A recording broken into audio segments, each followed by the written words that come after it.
হ্যাঁ, তোমরা আজকে কেউ বেশি বেশি কথা বলো না।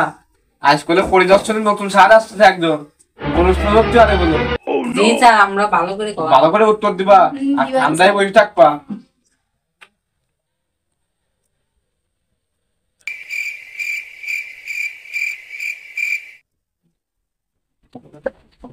ভালো আছেন স্যার? কেমন আছেন? হ্যাঁ ভালো আছেন স্যার, বসুন।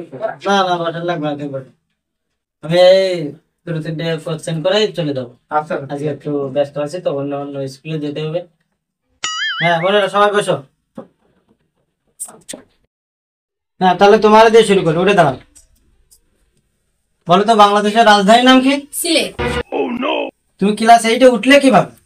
আজকে তোমাকে খাতার থেকে নাম কেটে দিবি। আপনি আমার নাম কাটবেন কি করে? আমার খাতায় তো নামই নেই। তার মানে? আমি মাঠে গরু চড়াচ্ছিলাম, স্যার এসে বললো বসতে 10 টাকা দিবেন, চলে আসলাম।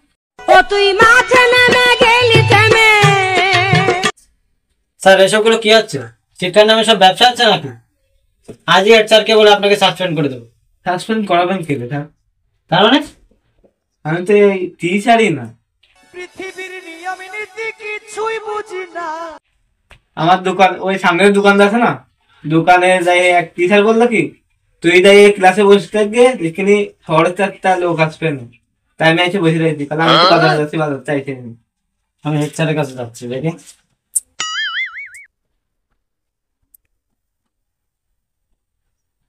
স্যার, আপনারা সব কি করছেন?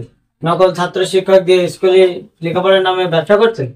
আমি তো স্কুলে হেডমাস্টার না, আমার মামা স্কুলে হেডমাস্টার।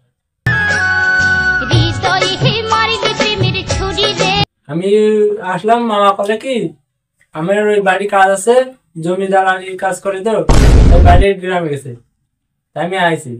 বাড়িতে পরিদর্শক আসবে না, তাই ওই 10,000 টাকার বাইন্ডেল আছে, তাই দিয়ে দিতে, তাই আইছি আমি। আজকে তোমরা বাঁচে গেলে। আসলে আমিও তো পরিদর্শক না। আমার চাচা পরিদর্শক।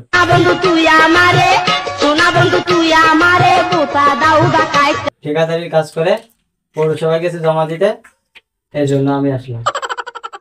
আজকে তোমরা বাঁচে গেলে।